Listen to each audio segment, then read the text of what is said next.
നമസ്കാരം.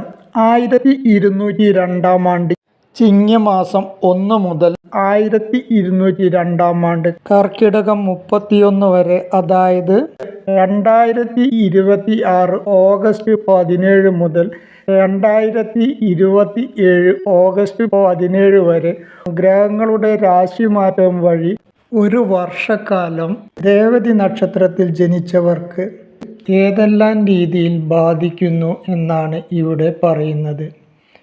അതിനു മുമ്പ് ആദ്യമേ പറയട്ടെ, ഈ വീഡിയോ മുഴുവനായും കാണുവാൻ നിങ്ങൾ ശ്രമിക്കുക.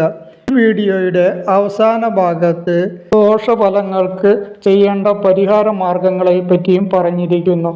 കൂടാതെ ഈ ചാനൽ ഇതുവരെ സബ്സ്ക്രൈബ് ചെയ്യാത്തവർ ദയവായി സബ്സ്ക്രൈബും ലൈക്കും ചെയ്യുവാൻ അപേക്ഷിക്കുന്നു. വർഷാരംഭത്തിൽ ശനി മീനൻ രാശിയിലും ഗുരു കർക്കിടകത്തിലും രാഹു കുംഭത്തിലും കേതു ചിങ്ങത്തിലും ആണ്. രേവതി നക്ഷത്രത്തിൽ ജനിച്ചവർക്ക് 1202 ഉണ്ടാവാൻ സാധ്യതയുള്ള ഗുണദോഷ ഫലത്തെ പറ്റിയാണ് ഇവിടെ പറയുന്നത്. ഇവർക്ക് 7.5 ശനി നടന്നുകൊണ്ടിരിക്കുന്ന ഒരു സമയമാണ്. ഇപ്പോൾ ജന്മശനിയാണ്. ഇനി ജൂൺ മാസമാണ് ശനി 2ാം ഭാവത്തിലേക്ക് മാറുന്നത്.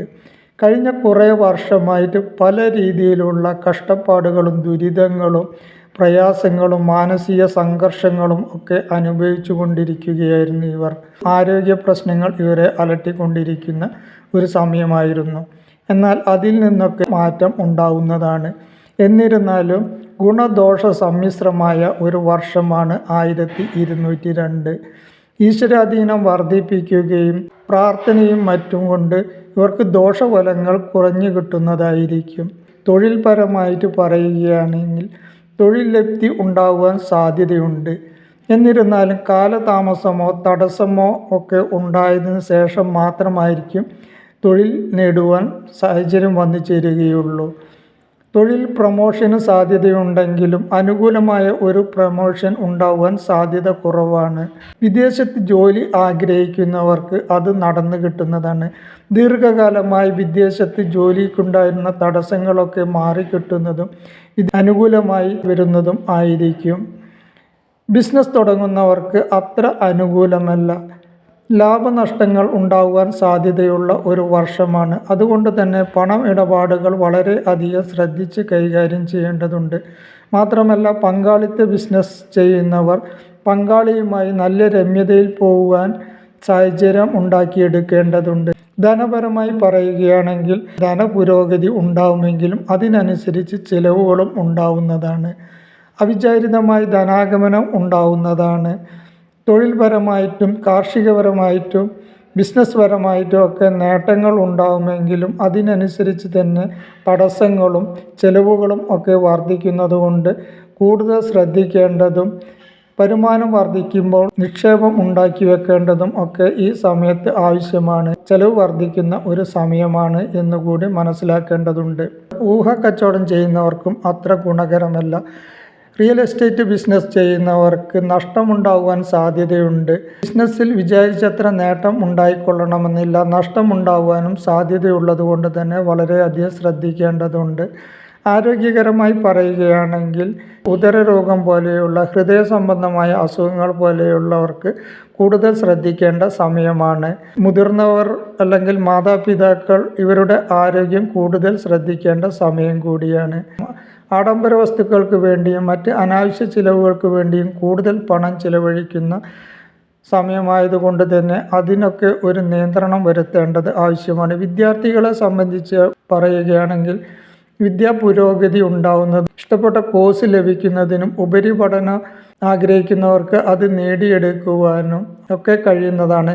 വിദേശത്ത് പഠിക്കുവാൻ ആഗ്രഹിക്കുന്നവർക്ക് അവരുടെ ആഗ്രഹം സാധിച്ചു കിട്ടുന്നതാണ്. മത്സര പരീക്ഷയ്ക്കും വിജയം ഉണ്ടാവുന്നതാണ്. അലസതയും ഏകാഗ്രതക്കുറവും മടിയും ഒക്കെ ഇവർക്ക് ഈ സമയത്ത് ഉണ്ടാവുമെങ്കിലും അവയൊക്കെ തരണം ചെയ്ത് മുന്നോട്ട് പോകേണ്ടതുണ്ട്. കുടുംബപരമായി പറയുകയാണെങ്കിൽ ചെറിയ പ്രശ്നങ്ങൾ ഒക്കെ ഉടലെടുക്കുമെങ്കിലും ദമ്പതിമാർ തമ്മിൽ രമ്യതയിൽ പോകുവാൻ പറ്റുന്ന സമയമാണ്.